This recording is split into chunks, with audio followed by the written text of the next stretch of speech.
नमस्कार, बहुत स्वागत है आपका इंडिया डेली 24/7 देख रहे हैं आप। मैं हूं आपके साथ शिका त्यागी। दुनिया के नक्शे पर एक बहुत बड़ी भू राजनीतिक हलचल हुई है जिसने पूरे मिडिल ईस्ट से लेकर दुनिया के पावर गेम को हिलाकर रख दिया है। सदियों से आपस में खींचतान करने वाले 3 मुस्लिम देश अब एक ही छतरी के नीचे आ खड़े हुए हैं।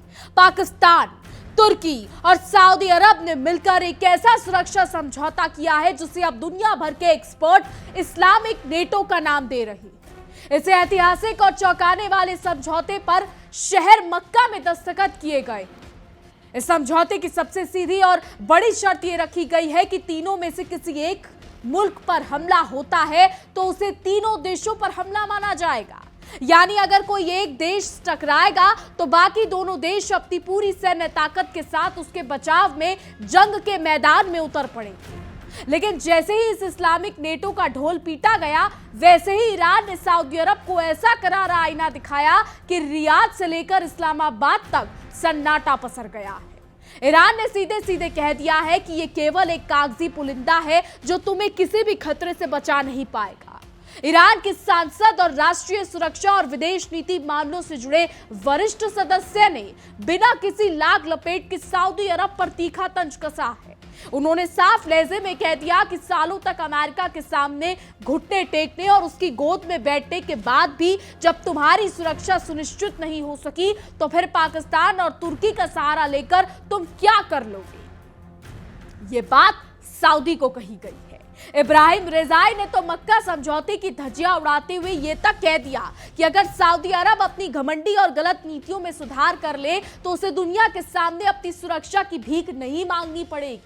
यह हमला उस समय हुआ है जब सऊदी, तुर्की और पाकिस्तान मक्का जॉइंट डिफेंस एग्रीमेंट के नाम पर अपनी पीठ थपथपा रहे हैं। यह पूरा घटनाक्रम ऐसे बेहद नाजुक मोड़ पर हुआ है जब अमेरिका और ईरान के बीच बारूद की गंध फैल चुकी है और सीधी जंग जारी है। इस दौरान ईरान ने कई बार सऊदी अरब के ठिकानों को भी अपने निशाने पर लिया है। राजनयिक चश्मे से देखें तो तुर्की और सऊदी अरब को हमेशा से अलग सियासत के ध्रुव माना जाता रहा है। ऐसे में इन दोनों का पाकिस्तान के साथ एक मेज पर आकर हाथ मिलाना अपने आप में एक बहुत बड़ा रणनीतिक बदलाव है। इस समझौते को सिर्फ फौजी चश्मे से ही नहीं बल्कि एक बहुत बड़े प्रतीकात्मक दाव के रूप में भी देखा जा रहा है। आपको बता दें कि मक्का जैसे बेहद पवित्र माने जाने वाले शहर में इस दस्तखत की रस्म को अंजाम देना इस गुट को एक गहरा धार्मिक और रणनीतिक आधार देने की नाकाम कोशिश है। पश्चिमी मीडिया और सुरक्षा रणनीतिकार उसकी तुलना सीधे नेटो से कर रहे हैं। ठीक उसी नेटो की तरह जिसमें अगर किसी एक सदस्य देश पर गोलियां चलती है तो पूरे गठबंधन के फाइटर जेट्स और टैंक दूसरे देश को नेस्तनाबूद करने के लिए निकल पड़ते हैं।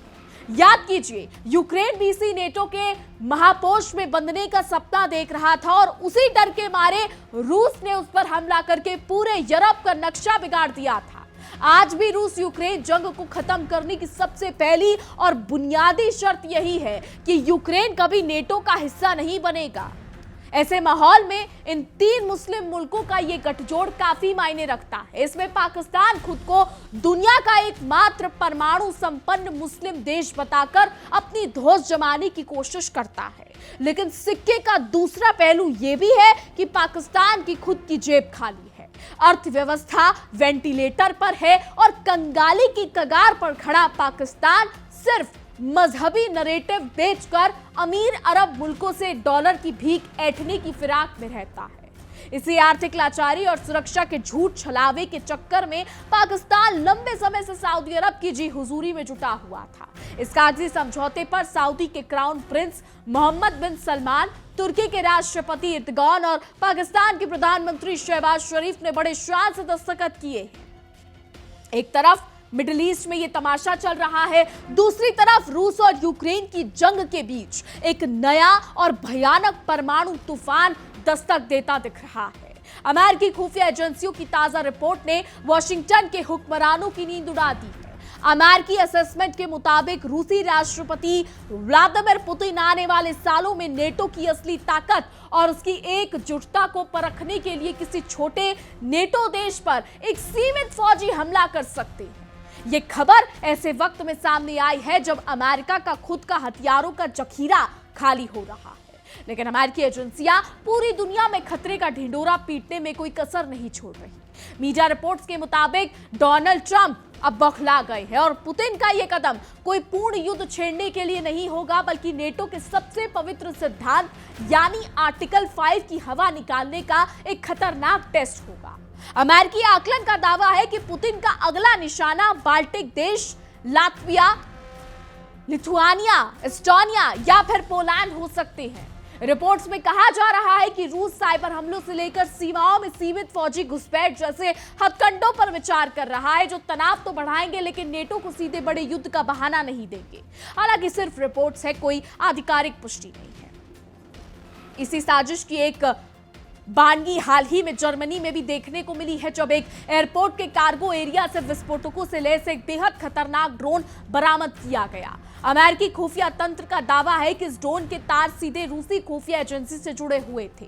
ड्रोन में सेना के इस्तेमाल में आने वाले घातक विस्फोट पाए गए, जिसके बाद जर्मनी के गृह मंत्री को इमरजेंसी प्रेस कॉन्फ्रेंस बुलाकर इसे एक नया खतरा घोषित करना पड़ा और जर्मनी की नेशनल सिक्योरिटी काउंसिल की आनन फानन में बैठक बुलानी पड़ी। नेटो देशों की सीमाओं के पास इस तरीके की हाइब्रिड वॉरफेयर की घटनाओं में अचानक बाढ़ आ गई है। मई के महीने में रोमानिया की एक इमारत पर विस्फोटक ड्रोन गिरा, जिसमें कई लोग झुलस गए, तो वहीं पोलैंड के एयर स्पेस में घुसे रूसी ड्रोन को मार गिराने के लिए नेटो के फाइटर जेट्स को आसमान में छलांग लगानी पड़ी थी। लेकिन इस पूरे घटनाक्रम में सबसे बड़ा मजाक तो अमेरिका की अपनी हालत का बन गया है। दूसरों को सुरक्षा की गारंटी बांटने वाले अमेरिका का अपना मिसाइल भंडार खाली होने की कगार पर पहुंच चुका है। रिपोर्ट्स बताती हैं कि ईरान के साथ जारी खिंचाव और अमेरिकी दादागिरी कायम रखने के चक्कर में अमेरिका अपने लगभग 80% थार्ड मिसाइल इंटरसेप्टर और करीब 50% पेट्रियाट मिसाइल सिस्टम स्वाहा कर चुका है। अमेरिका की इस खोखली हालत के बाद अब ये सवाल उठ रहा है कि अगर रूस से सीधी जंग हुई या चीन ने ताइवान पर अपनी पकड़ मजबूत की, तो कागजी शेर बना अमेरिका अपने सहयोगियों की रक्षा कैसे करेगा, ये बड़ा सवाल है।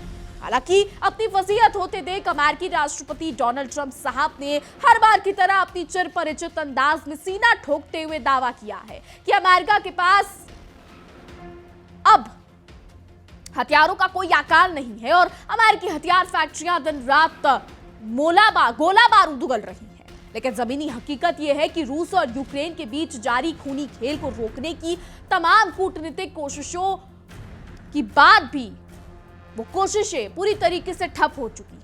शांति की बातें सिर्फ अमेरिकी बयानों और बैठकों तक ही सीमित रह गई हैं। संयुक्त राष्ट्र के आंकड़े गवाही दे रहे हैं कि इस साल जनवरी से जून के बीच रूसी मिसाइलों और लंबी दूरी के हमलों में आम नागरिकों की मौत का आंकड़ा पिछले साल के मुकाबले कई प्रतिशत से ज्यादा बढ़ चुका है। हाल ही में हुए भीषण रूसी मिसाइल हमले में कई बेकसूर लोगों की दर्दनाक मौत हो गई और पश्चिमी देशों द्वारा दिए गए अमेरिकी एयर डिफेंस सिस्टम एक भी रूसी मिसाइल को आसमान में रोक पाने में पूरी तरीके से नाकाम साबित हुए। अब सवाल ये उठता है कि क्या मक्का में बैठकर इस्लामिक नेटो का सपना देखने वाले पाकिस्तान और सऊदी जैसे देश इस दलदल में खुद को सुरक्षित रख पाएंगे?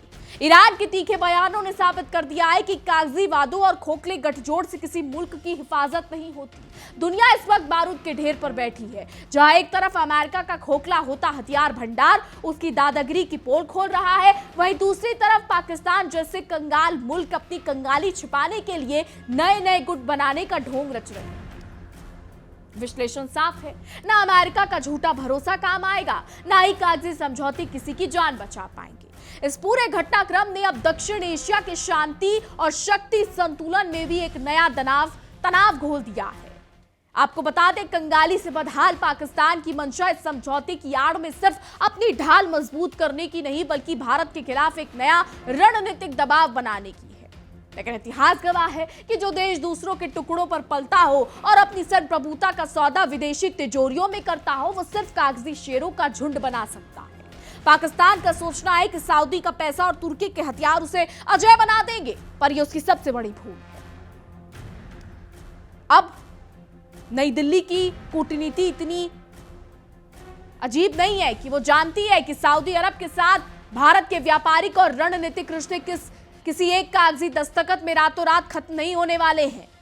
तुर्की की बात करें तो राष्ट्रपति एर्दोगान का खलीफा बनने का पुराना बुखार अब भी उतरा नहीं है। वो नेटो का हिस्सा रहते हुए भी पश्चिमी ताकतों को आंखें दिखाते हैं और अब इस्लामिक दुनिया का अगुवा बनने के लिए पाकिस्तान और सऊदी के साथ डींगे हाँक रहे हैं। लेकिन तुर्की को यह समझ लेना चाहिए कि दो नावों पर पैर रखने वाले हमेशा बीच मझधार में डूबते हैं। एक तरफ अमेरिका के साथ नेटो का गठबंधन और दूसरी तरफ मिडिल ईस्ट में इस्लामिक नेटो का सपना। यह विरोधाभास एर्दोगान को भारी पड़ सकता है।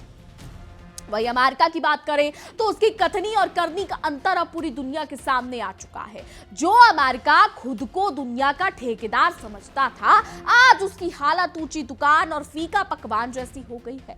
अमेरिका ने पहले यूक्रेन को उकसाकर जंग में झोंक दिया और जब हथियारों की असल परीक्षा की घड़ी आई तो उसके अपने मिसाइल डिपो खाली हो गए। अब वो सिर्फ खोखली चेतावनियां जारी करके अपने सहयोगियों का दिल बहलाने में लगा है। आर्टिकल 5 का ढिंडोरा पीटने वाला अमेरिकी गठबंधन आज रूस की हाइब्रिड रणनीति और ड्रोन हमलों के आगे लाचार नजर आ रहा है। जर्मनी के एयरपोर्ट से मिला सैन्य ग्रेड का विस्फोटक ड्रोन इस बात का सबूत है कि दुश्मन अब घर में घुसकर दस्तक दे रहा है और पश्चिमी सुरक्षा तंत्र ताली बजा रहा है।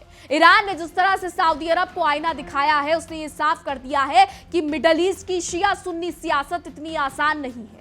मक्का में हुआ यह समझौता अंदरूनी तौर पर कितना खोखला है, इसका अंदाजा ईरान की एक चुटकी से ही लगाया जा सकता है। कुल मिलाकर यह इस्लामिक नेटो सुरक्षा की गारंटी कम और सिर्फ एक राजनीतिक तमाशा ज्यादा नजर आ रहा है। ना तो अमेरिका का खाली होता बारूद इसे बचा पाएगा और ना ही पाकिस्तान की कंगाली इसे कोई मजबूती दे पाएगी। ये कागजी महल हवा में एक ही झोंके में ढहने के लिए तैयार खड़ा है। लेकिन जब बात पाकिस्तान की आती है तो ये कड़वी हकीकत किसी से छिपी नहीं है कि उसकी हैसियत कंगाली में आटा गीला जैसी है। खुद को इस तथाकथित इस्लामिक नेटो का एकमात्र परमाणु चौधरी बताने वाला पाकिस्तान अंदर से कंगाली और बदहाली का शिकार है।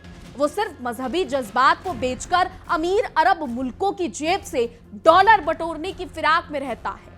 इस्लामाबाद के हुक्मरान ये सोचते हैं कि सऊदी और तुर्की के साथ हाथ मिलाकर वो अब सब पर दोष जमा लेंगे, लेकिन अपने खोखले वजूद को बचा लेंगे। लेकिन वो भूल रहे हैं कि जब अपने घर में खाने को दाने ना हो तो दूसरे के भरोसे जंग की हुंकार भरना खुद अपने पैरों पर कुल्हाड़ी मारने जैसा होता है। पाकिस्तान का ये गठजोड़ सिर्फ उसके गिरते वजूद को सहारा देने का एक खोखला पैंतरा है। दूसरी तरफ वॉशिंगटन में बैठे अमेरिकी आकाओं की नीतियां भी पूरी दुनिया में तमाशा बन चुकी है। दूसरों के घर में आग लगाकर अपनी रोटियां सेकने में माहिर अमेरिका आज खुद लाचारी के उस मोड़ पर खड़ा है जहां उसके अपने रक्षा भंडार खाली हो रहे हैं। ईरान से लेकर यूरोप तक हर जगह टांग अड़ाने वाला अमेरिका अब सिर्फ जुबानी जमा खर्च करने तक सीमित होकर रह गया है।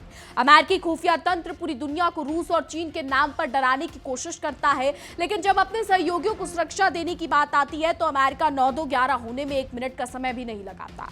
राष्ट्रपति डोनाल्ड ट्रंप का यह दावा कि अमेरिका के पास बड़ा अकाल नहीं है, महज एक खोखला जुमला है। हकीकत यह है कि अमेरिका का सुरक्षा तंत्र अंदर से खोखला हो चुका है। इस सब के बीच ईरान ने मक्का समझौते पर तीखा तंज कसकर यह साफ संदेश दे दिया है कि अमेरिका की गोद में बैठकर सालों तक सांस लेने वाले सऊदी अरब को यह कागजी समझौता कोई नई जिंदगी नहीं दे सकता। ईरान ने दो टूक कह दिया है कि दूसरे से सुरक्षा की भीख मांगने के बजाय रियाद को अपनी गलत और घमंडी नीतियों में सुधार करना होगा। यूरोप का रंगमंच हो या मिडिल ईस्ट की जलती हुई सरजमीन, हर जगह अमेरिका का दोहरा रवैया ही तबाही की वजह बना है। नेटो की छतरी तले खुद को महफूज समझने वाले यूरोपीय देशों को भी अब समझ आने लगा है कि अमेरिकी वादों के भरोसे रहने का मतलब आ बैल मुझे मार वाली स्थिति को न्योता देना। उधर तुर्की के राष्ट्रपति अपनी चालों के जाल में उलझते दिख रहे हैं। एक तरफ से नेटो के वफादार होने की कसम खाते हैं, दूसरी तरफ इस्लामिक नेटो का झंडा उठाकर अमेरिका को आंखें दिखाने का ढोंग करते हैं। दोहरा चरित्र एर्दोगान को किसी भी मोर्चे पर विश्वसनीय नहीं रहने देगा और आने वाले दिनों में उनके लिए भारी मुसीबत पैदा करेगा। वहीं भारत की रणनीतिक स्थिति की बात करें तो नई दिल्ली इस पूरे तमाशे पर शांति और के साथ नजर रखे हुए है। भारत जानता है कि कंगाली के बोझ तले दबा पाकिस्तान चाहे जितने मर्जी कागजी समझौते कर ले, उसकी असली हैसियत कभी बदलने वाली नहीं है। नई दिल्ली की कूटनीतिक पकड़ इतनी मजबूत है कि इन कागजी गठबंधनों का भारत के हितों पर कोई असर नहीं पड़ने वाला है। मक्का जॉइंट डिफेंस एग्रीमेंट के नाम पर ढोल पीटने वाले इन 3 मुल्कों को यह समझ लेना चाहिए कि बारूद के ढेर पर बैठकर बारूद से खेलना बेहद खतरनाक होता है। जब हकीकत की जंग का सामना होगा तो ना पाकिस्तान की खोखली धमकियां काम आएंगी, ना अमेरिकी रक्षा कवच किसी की ढाल बन पाएगा। लबोलुआब ये है कि दुनिया में एक नए और खतरनाक दौर में दाखिल हो चुकी है। एक तरफ अमेरिका का ढहता हुआ दबदबा, दूसरी तरफ पाकिस्तान जैसे मुल्कों की नौटंकी। इस्लामिक नेटो सुरक्षा की गारंटी नहीं बल्कि एक ऐसा कागजी महल है जो हवा के जरा से थपेड़े से भर भरा कर गिर जाएगा। विश्लेषकों का मानना है कि इतिहास इस कागजी समझौते को सिर्फ एक बेबुनियाद फौजी ड्रामे के तौर पर ही याद रखेगा। अब इस पूरे घटनाक्रम के बाद अगर हम जमीनी सच्चाई का बारीकी से मुआयना करें तो ये साफ जाहिर होता है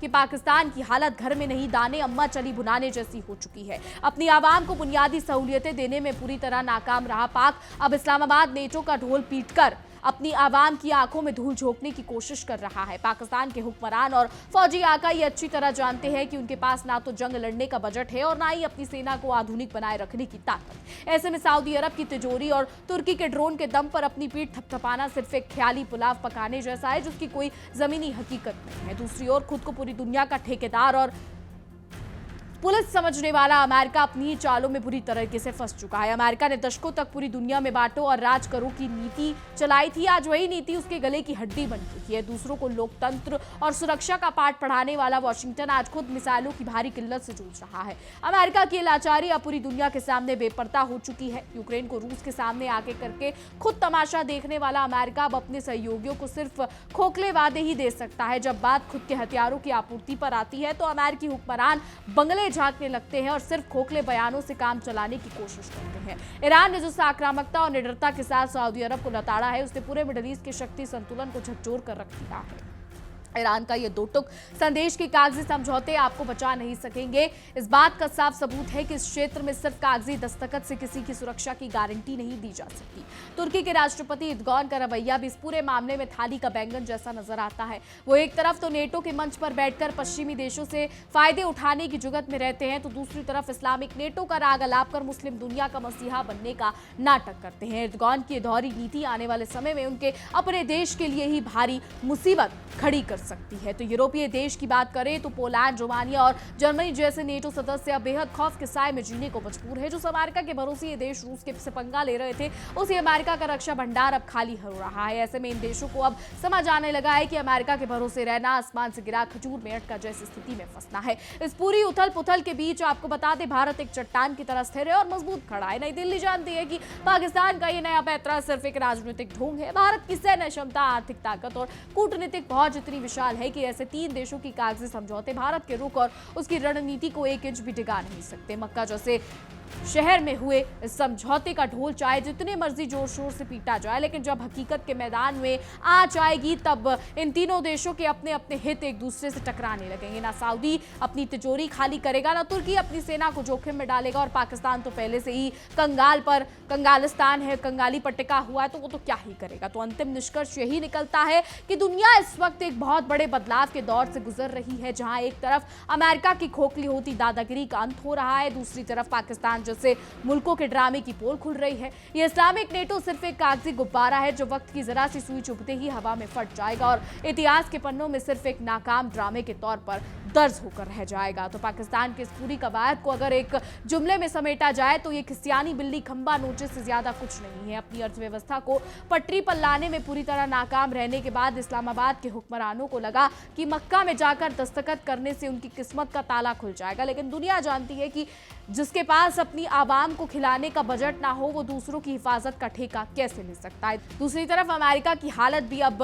बेबुनियाद हो चुकी है लेकिन अपनी जेब पूरी तरीके से खाली उसकी है। दूसरों के नक्शे बिगाड़ने वाला वॉशिंगटन अब समझ आ रहा है उसको कि बारूद का जखीरा हमेशा के लिए अमर नहीं रहता। ईरान के आगे अपने मिसाइल इंटरसेप्टर सुहा करने के बाद अब अमेरिका का सुरक्षा कवच सिर्फ बयानों और जुमलों के सहारे सांस ले रहा है। ईरान का सऊदी अरब पर कसा गया ये तंज की कागजी समझौते आपको बचा नहीं सकेंगे। इस पूरे त्रिगुट के गाल पर एक करारा तमाचा है। ईरान ने साफ कर दिया है कि अमेरिका की झूठन खाकर और दूसरों के दर पर सुरक्षा की भीख मांगकर कोई भी मुल्क अपनी हिफाजत का दावा नहीं कर सकता। नीतियों में सुधार किए बिना ये इस्लामिक नेटो सिर्फ एक सफेद हाथी साबित होने वाला है। तुर्की के राष्ट्रपति का 2 नावों की सवारी वाला रोल भी अब बेपर्दा हो चुका है। एक तरफ नेटो के साथ बैठकर पश्चिमी देशों की जी हुजूरी करना और दूसरी तरफ मक्का में बैठकर इस्लामिक नेटो का राग अलापना। ये दिखाता है कि उनका हर कदम सिर्फ अपनी सियासी दुकान चमकाने का एक जरिया है, लेकिन 2 नावों के सवार का क्या हश्र होता है ये एर्दोगान को बहुत जल्द समझ आ जाएगा। कुल मिलाकर मक्का में रची गई ये पूरी पटकथा सिर्फ एक बड़ा सियासी नाटक है। ना अमेरिका का खाली होता बारूद यूरोप और मिडिल ईस्ट को